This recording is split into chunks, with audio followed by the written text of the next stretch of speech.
Yeah, just a moment.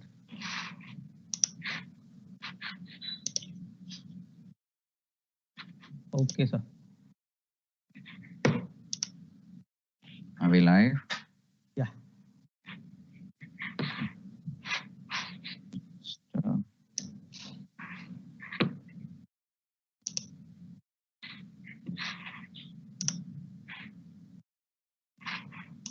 okay. Good evening, one and all. Welcoming all the YouTube viewers as well as the Facebook listeners to the 30th session of the Vertical 3. And today, the session will be, first session will be from 6 p.m. to 7 p.m. And myself, Giri, one of the coordinator for Drug Discovery Hackathon. As usual, please do not share any personal details during this online meeting. The Drug Discovery official registrations have been started. I know many of you have already registered. For others, kindly register if you want to take part in this hackathon. The virtual tool room registration will be active soon. Please stay tuned. And all your questions will be answered during the end of the session, which is close to 7 p.m. So kindly type all your questions in the live chat. So today we have the session from Chemaxon. This is the sixth technical session, that is virtual screening and clustering and fingerprints. If you have any issues watching on YouTube, please kindly go to NIST website, which is listed here, and click on the third vertical MS Teams. You don't need a software. You can join through the browser. And all the previous sessions you can also watch in the same channel, MHRD Innovation Cell. So today we have the speakers, Bilal as well as Surajit. Over to you. Thank you.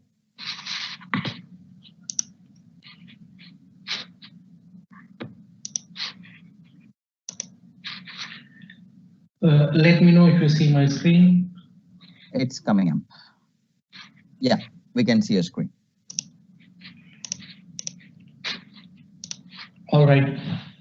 Thank you, Guy, for the introduction, and welcome everyone to the sixth session of hackathon from Chemaxon. My name is Bilal Nizami, and today I will give you a overview and some of the demo of ScreenSuite as well as Jcluster, which is a clustering tool from Chemaxon.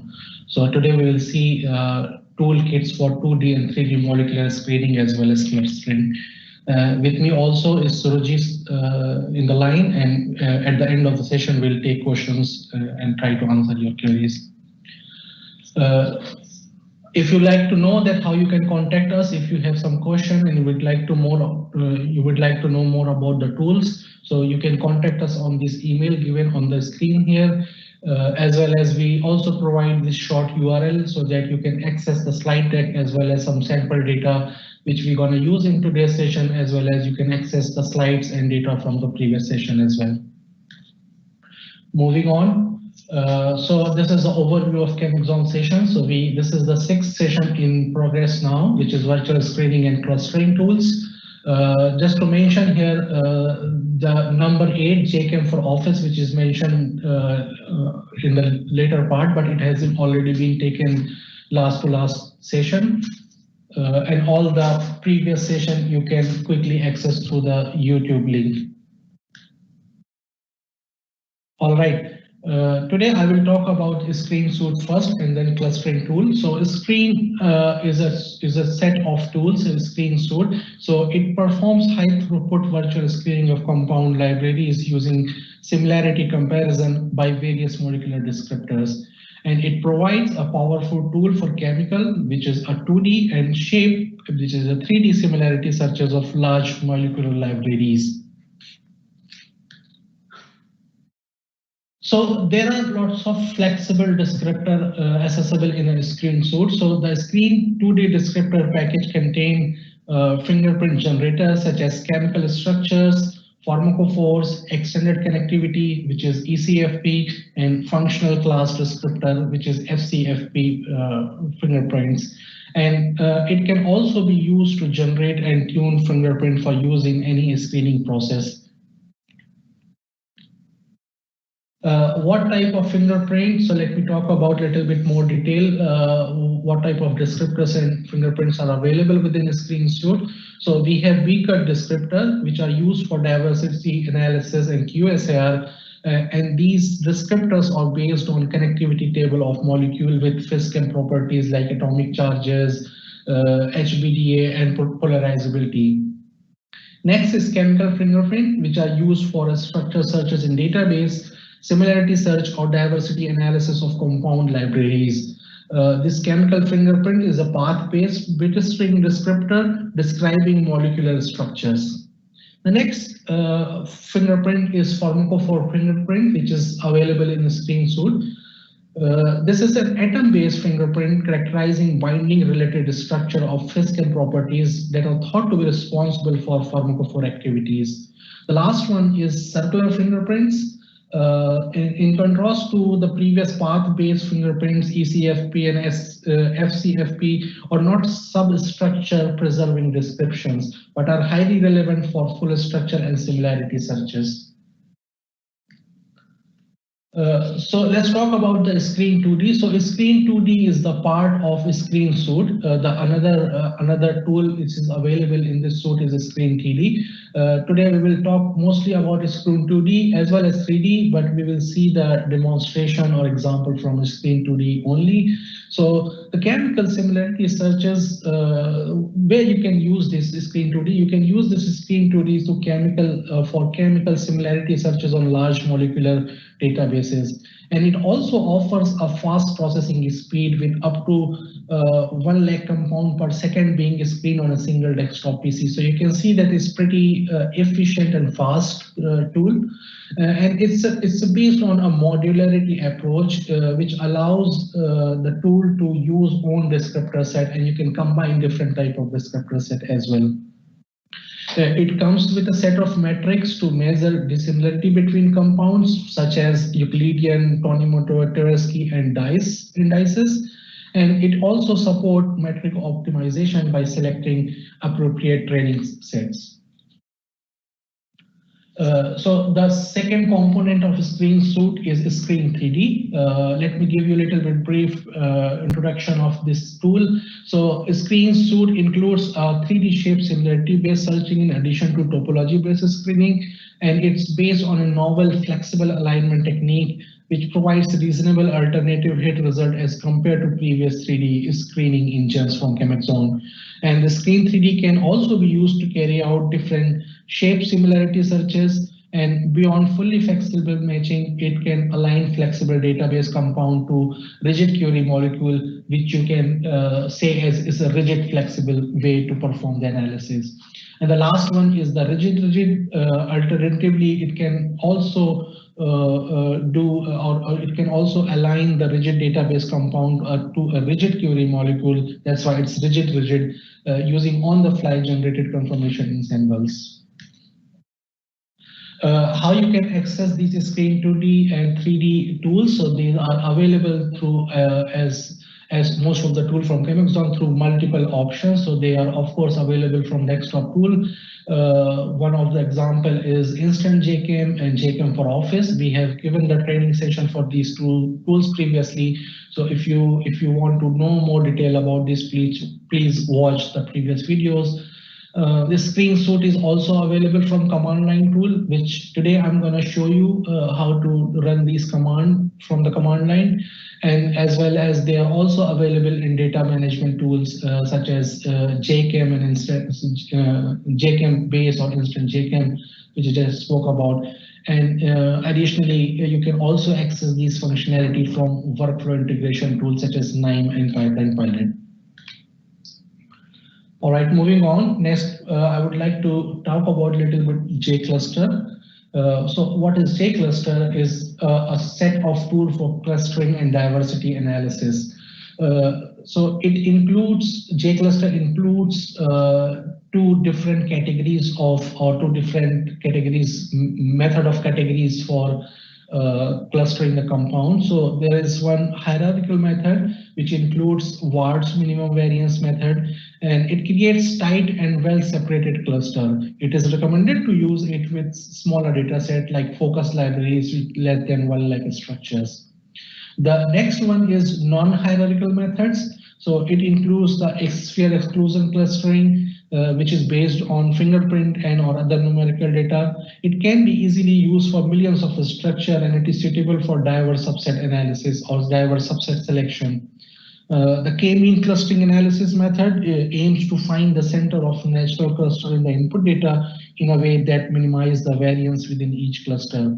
Finally, the Jarvis-Patrick or JARP method uses a nearest neighbor approach and perform variable length clustering of chemical database with hundreds of thousands of the structure contained. So Jcluster also include a method called libMCS or library MCS. MCS is stand for maximum common substructure. So libMCS identifies the largest substructures shared by several molecular structures. It uses the hierarchical representation of clusters, which is called dendrograms, and it visualizes an alternative tree and table view too. MCS profiling, which is maximum common substructure profiling, helps scientists explore screening results to quickly identify novel scaffold and new example of active compound family. The hierarchical SAR table enable viewing of cluster and associated non-structural data. R group decomposition can also be performed using the MCS as the core structure for each cluster. Jcluster make clustering available for pre-generated use, such as BM framework structure, and therefore provide a convenient and quick way toward analyzing large database with millions of compound. And the last method, which I just spoke about, comes under the non-hierarchical method of clustering. Let's talk about how you can access the Jcluster. So of course, they are available through command line. They are available as a part of Java API of Jchem, which is the Jchem search engine backend toolkit.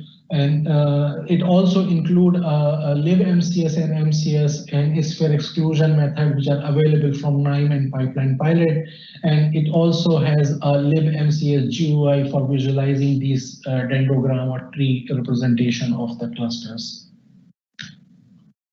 So one of the example I would like to mention here is that what are the scenarios where you can use these list MCS tools. So for example, if you have a set of library and you want to see that how what is the most common substructure. So this is one example there, that a library of almost 1,000 compound.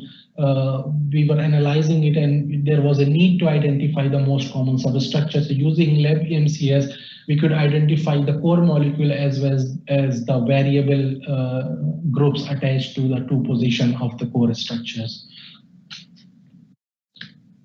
All right, so with this, let's see some demo here. So I'm gonna switch to my command line and I will take you through some of the examples. All right, so the first thing I will take you through the ScreenMD. So the command line tool for running this screen tool is called ScreenMD. So let me reiterate again that the ScreenMD perform fast virtual screening of large compound libraries using molecular descriptor set. And this virtual screening aims to find compound that exhibits required chemical structure, pharmacological or other properties. And such properties are represented as molecular descriptor set, and these descriptor set are compared against each other by calculating a dissimilarity score between them. Thus, the goal of the screening procedure is often expressed or could be expressed as an allowed maximum dissimilarity score, which means a structure with a dissimilarity score below such predefined threshold are accepted by screening process while others are rejected. So the goal can also be reversed if someone is looking for identifying most dissimilar compounds from a library or identifying whether two libraries, how much they do overlap or how much they are dissimilar. This can also be done using a screen tool. So first I will let me give you how a ScreenMD commands work. So if you type ScreenMD, by the way, can you see it clearly? Is the fonts are visible or readable? Yes, Bilal, they are readable. Okay, thanks.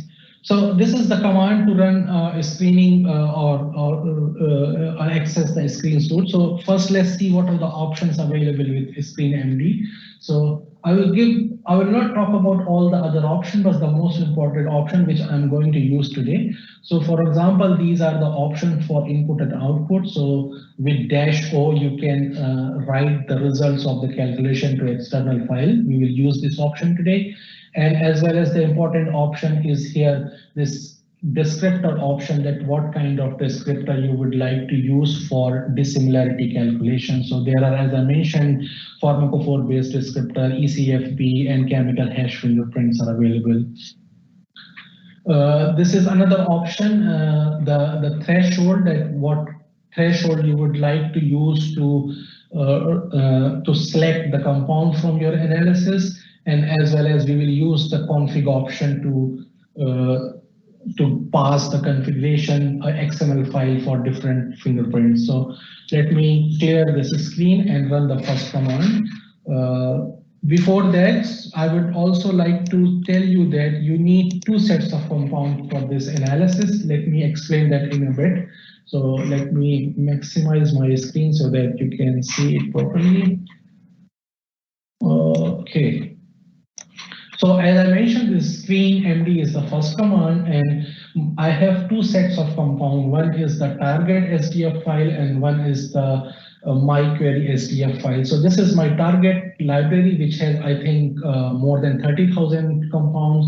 And this is the SDF file with a single structure. Of course, I will show you how to run this with multiple structure also. So this is my query compound, and this is the -K option. So I'm giving, I'm asking the screen MD tool to use the pharmacophore fingerprint for this analysis. And with this C option, I'm passing the configuration file for the pharmacophore fingerprint, so which has all the options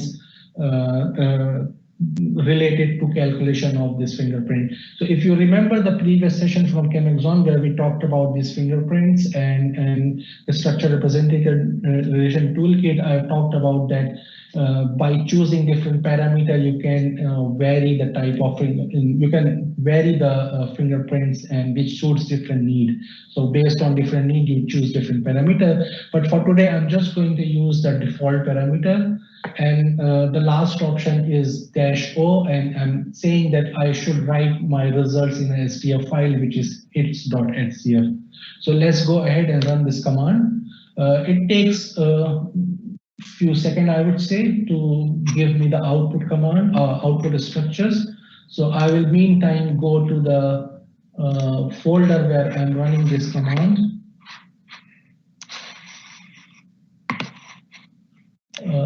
Let me just bring it here. All right.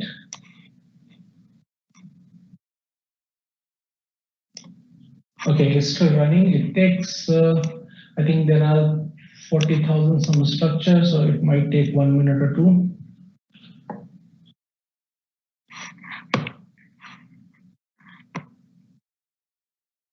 By the way, you see these warnings, so you can safely ignore that. These are just a warning about some changes in the way Java is performing.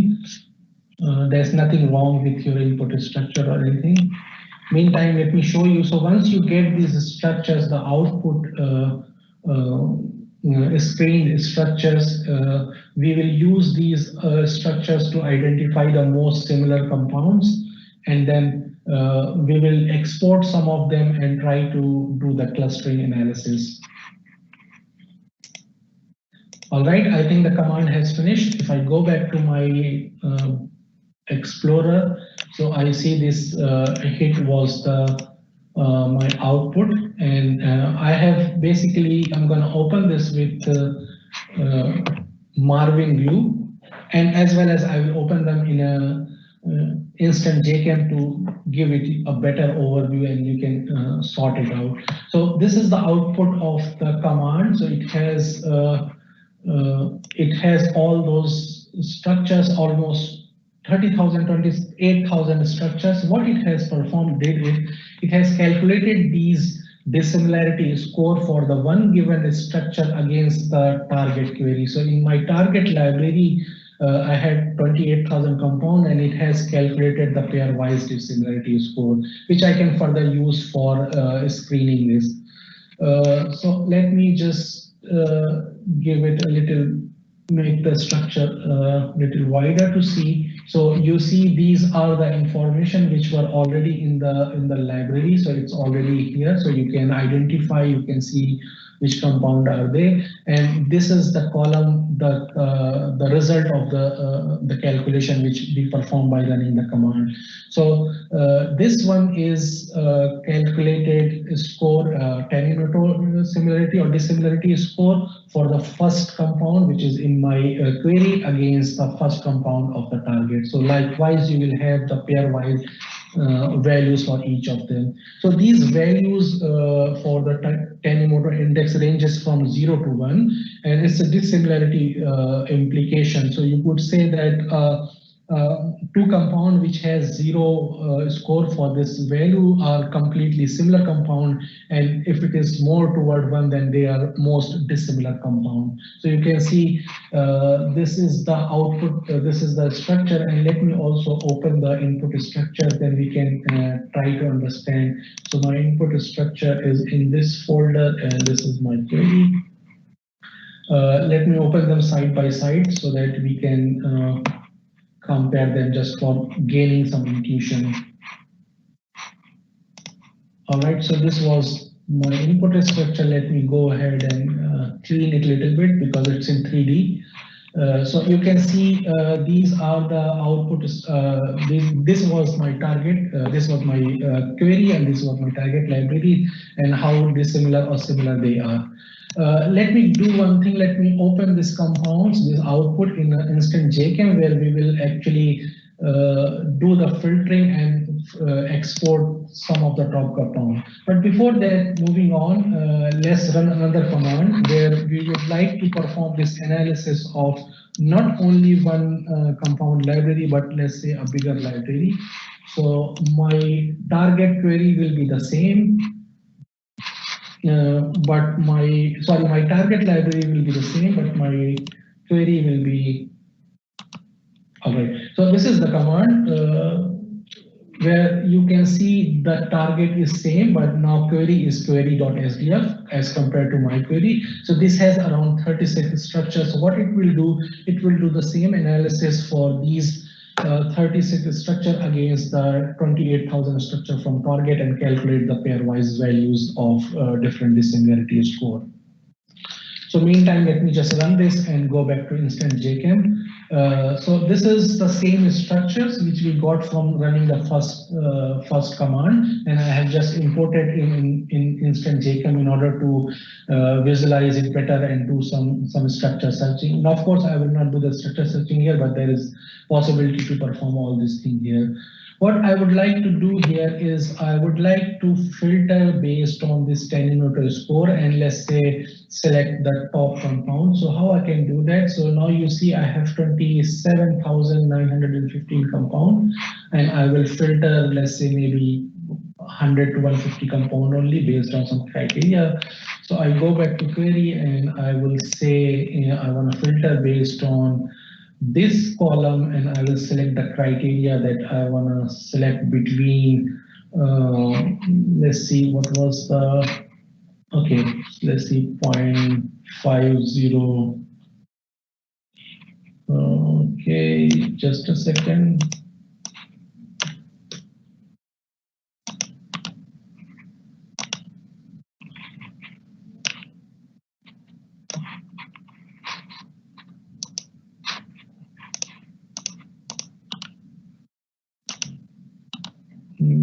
Between 0.5 to, I hope this is the right sentence, but it is not giving me the. Bilal, it has to be and. Okay. Right, yes. Thanks, Sujit. So my query is set that I want to filter these compound on this column for this given query. If I run the query, I will probably see only 10 compound, but let's increase the range maybe. So let's make it 0.7 and run the query again. I have now 257 structures. So what I'm gonna do, I'm gonna export these 257 structures. So I will say export to file, and then I have actually already saved the 100 structures, but let's make another file, not this one.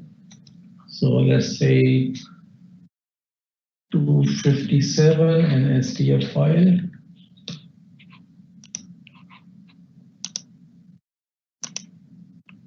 And my 257 compounds are exported. So I will use this file for the later analysis when I'm showing you how to perform the clustering. So by default it opens them, but I will not gonna look at them now because we just had a look and it will slow down my computer. So meantime, the previous command, which was using a bigger library, has also been finished. So let's look at the output quickly. So if we go back to our folder, and this is the output, let me see what was the, yes, it's bigger. So this is the output of my second command. Let me quickly open it. It's opening up. Yes, and here it is. So now you can see these all different values are calculated not for one compound now, but for the 36 again 28,000 compound. So you can see it's quite big combinations, all the pairwise combination, but it could perform this analysis quite quickly within minutes. So it's the same way you're going to analyze this thing again based on your need or your goal. You will filter the output compound based on different criteria. So this was about a screen using on a small library as well as on a big library. Let's move on to clustering analysis. So I will show you how you can run these commands from command line. So what I will do, I will actually use the same compounds for this clustering analysis, and I would like to see how many clusters are available in this query molecule. Is I believe CLS, yes. All right, so the command for clustering is Jcluster, and with dash C, I'm giving the option that I want a sphere exclusion based clustering, and this 0.8 is the Tanimoto similarity. So I'm asking the cluster to use this as a cutoff, and this is my input library. So I'm using this 36 compound because the output will be much easier to understand for this demo purpose. But of course, you are free to use a larger library and whatever library you're working with. All right, so with this, let's run the command, and the output will be available here as soon as this command is finished running. So it is finished running. I will sort the library. So you can see these are the two clusters out of those 36 compounds. So let's look at them. How does they look like? So if I double click on cluster 1, I see it coming here. So this is the output of one of the cluster from the input library. So you can see these cluster structures as well as their size, and as well as this smart query or the extended smiles for this cluster. So these are the compound in one cluster. I think 5 compound, no, not 5 compound. Let me just go. Yeah, around 29 compound in this cluster, and let me open the second cluster. So these are the compounds which are most similar to each other in cluster 1, and the compound in cluster 2 are most similar to each other. All right, so it has, I think, 7 compounds.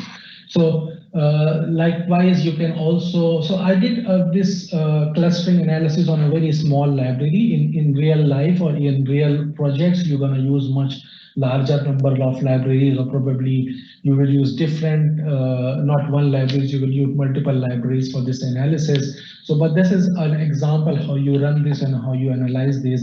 So, so that you know how these tools are working. All right, so the next thing I would like to try is how does the result vary by changing this 10-in-motor similarity. So here in this case, it was 0.8. So let's say that I want to cluster the compounds. I want to make the libraries where the 10-in-motor similarity is, let's say, 0.5. So I'm giving more option to or possibility to define more clusters. So let's go ahead and run this command. So it will take this input and it will give me some output here. So now I see there are more clusters because I have lowered the criteria, and you can see there are 5 or 6 clusters. If I rank them, yes, there are 5 clusters. So let's open one of them and see how does it look like.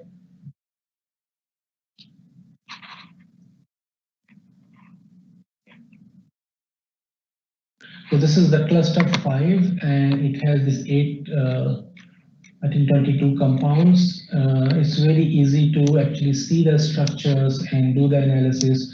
So you drag the columns, and all the other columns are also adjusted accordingly. Likewise, you can also play with this threshold value, as well as you can actually, I'm using the sphere exclusion, but you can also use different other methods. One more method I would like to show you is the libmcs, or the maximum common substructure search. I'm going to do that through a graphical interface. So let me open the libmcs tool. It should be coming up here now. And yes, it is here already. So this is the libmcs GUI, which allows me to do the clustering or using MCS algorithm. So what I'm going to do, actually use the same compound which I used in the previous command to show you how this method works. So let me go back to my directory where I have all these libraries. So they are within, okay. And I'm gonna use the same library, which is a smaller compound, like 30, smaller set of compound, 36 compound. And it's quite fast. So even for 1,000 of compound, it will take few minutes, let's say 5 to 10 minutes. But just for demo purposes, I'm using this smaller one. So you can see the output summary from when this command is finished. So you see the number of input structures are 36 in my query libraries, and the clustering type is less than second, and these are the different parameters which I'm using by default, and it gives me that there are total 28 clusters identified. So let's look at the output. How does it look like? So this is the dendrogram I talked about in the presentation, and this is the top, you can say, top level branch, and these are the individual compound in my library. So it's very intuitive. You can just hover over it and you can see the cluster. So this cluster ID is 59, which is represented here, and this cluster or this structure is encompassing 22 compounds, which are again divided into different branches and its leaves. And likewise, there is another cluster. This is the second most popular or the populated cluster, which is cluster number 60, and it has 7 compounds you can see from here. Likewise, there is another cluster, which is cluster 61, and this is the third one. So you can see in this 36 compounds, meaning the output of these compounds, output of this library MCS is not very relevant or meaningful, but this is just for demo purpose. You can see how to visualize and analyze these things. In real scenario, you might have more compact dendrogram, and you might need to do some further analysis as well, and maybe take this input for another different method of clustering. All right, let's move on. That's, I think, all about I planned for today's demo.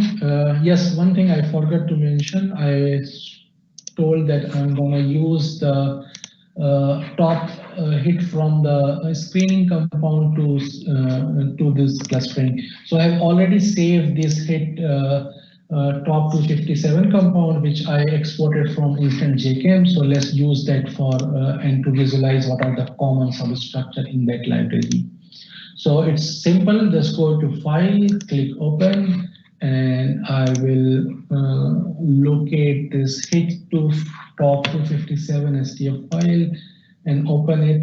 And it's asking me because it has find these extra properties in the STF file that would you like to import it, and I would like to import it now.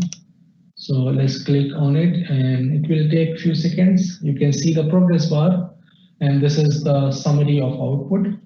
So I had 257 compounds in my input library, and it took 4 seconds to generate the clusters, and it could identify that there are total 186 cluster and there are 28 top level cluster counts.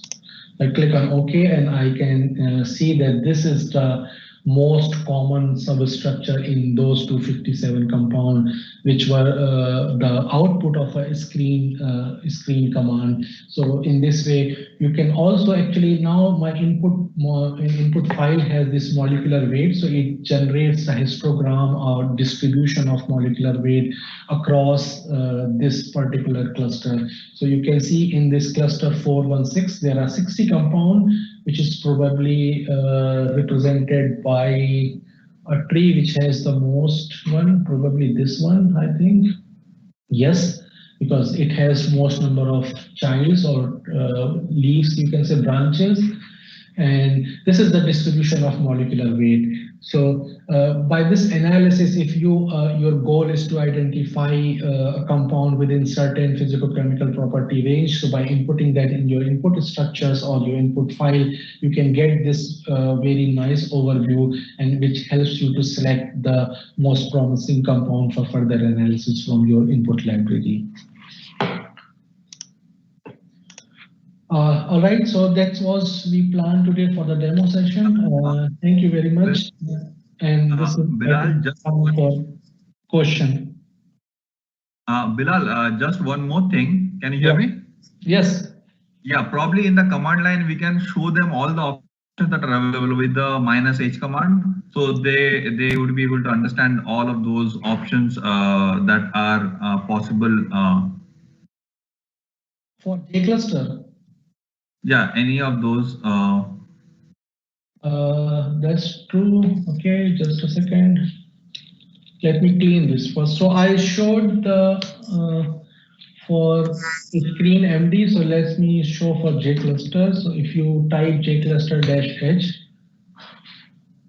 it will give what are the options available. So let me also give a little bit of detail. So there are lots of flags available which you can use. Let me talk about the important one. So the first is -h, of course, which prints this help to standard error. And this is the place. This is the format of defining the clustering method. So you remember in my command, I use SPHEX, which is for sphere exclusion clustering. So same way I mentioned, you can use another method. For example, if you would like to use k-mean clustering, instead of this, you will define this k-mean clustering and the target clustering count. So same way, I showed you the libmcs through the GUI option, but you can also run this maximum common substructure analysis through the command line by defining this flag in the Jcluster command. So likewise, you can also give the sub options for each method if they have some. And the last algorithm available for clustering is this maximum minimal dissimilarity selection. It is also possible actually to use different descriptor for this analysis. So you can specify molecular descriptor and optionally the metrics to use. So metric here mean the similarity or dissimilarity metrics, which could be Tanimoto or Euclidean distances. So these are the type of descriptors available. So we did not pass this option, so we could use this CFP, which is the default option, which stands for Chemaxon chemical fingerprint. But if you would like to perform it with ECFP, you can also pass this as one of the option. The another important option, of course, is to set this output actions, that what kind of cluster, how do you want to see the cluster. So with this option, it writes the form cluster. The default is that when no output action and no server launch is specified, it will write in this format. And this is the format that it writes the smile. It can write the STF, as well as, let me show you other important examples, options here. All right, I think that's about it. Surajit, do you have anything more in mind? No. I just wanted you to show this because this is how they can actually customize whatever they want to do. Yeah. So it's completely as per their wish that they can, like a cluster or something, depending on their needs. Exactly. So let me show you again. So this was for Jcluster, and for screen, it's screen MD and dash H. Sorry, not equal to and dash H. And this way you can access all the available options. Even it gives you some of the sample examples which you can use to understand how this command works. So I just talked about this one briefly. Yeah, so this is the way you can do access these help options. All right, let's hear if there are some questions. Thank you so much, Bilal, for the session. You're welcome.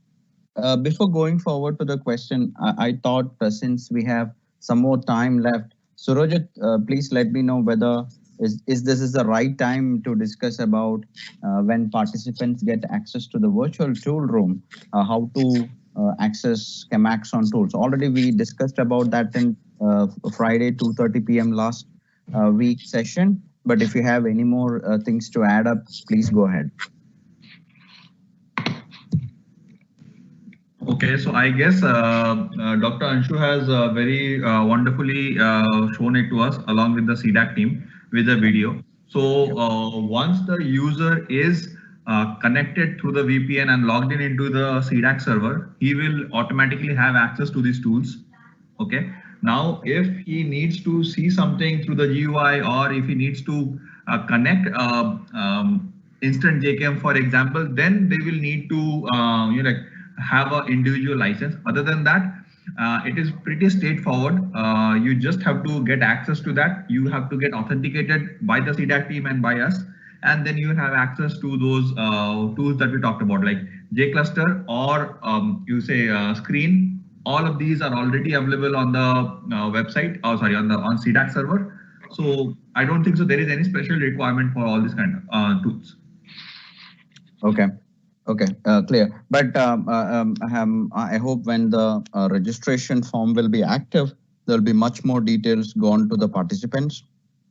And are you planning to give a quick training session on people who are going to access the CDAC in coming sessions or not?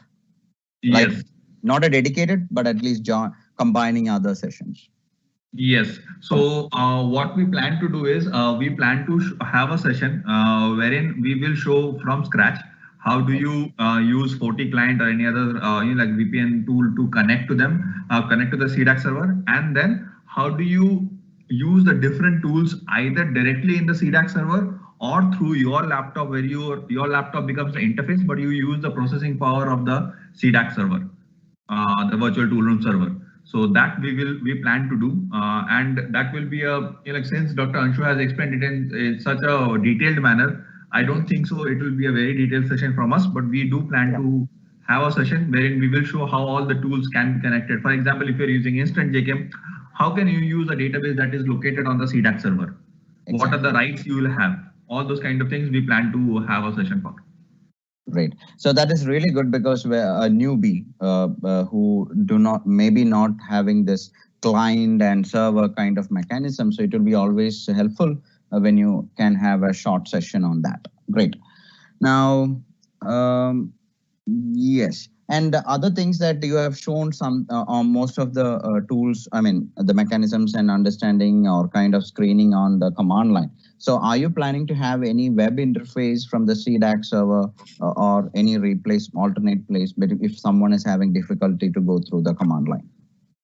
For screen, we would not. For screen and Jcluster, honestly, there would be not. But people who are interested in just screening the molecules or library against library comparisons, they can also use the interface of MADFAST.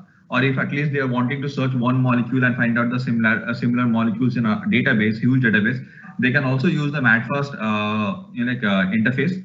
That also has similar principles and similar fingerprints at the background. So that also can be used for screening. But for Jcluster, the clustering tools are purely command line based, apart from the library MCS. I completely understand because we are handling large amount of data set. When you're loading it to a GUI, you need a lot of cache and memory, a lot of computing resources. When it goes command line, you don't need to worry about that because the computing resources which will be much more efficiently used for calculation purpose. Am I right? Yes, and if any of the participants are facing any difficulty regarding writing a command, we are always there to handle them, and if required, even write the commands on their behalf if they tell us what is the what exactly are they trying to do, what kind of clustering they are trying to do with the parameters. Okay. Yeah. Yeah, I would just add one thing. Of course, these are command line tools, but they are available in 9. So 9 could be one of the very good interface for such things to combine these different toolkits in the workflow. Okay. Okay. Great. Okay, so that's all for as part of the questions for today.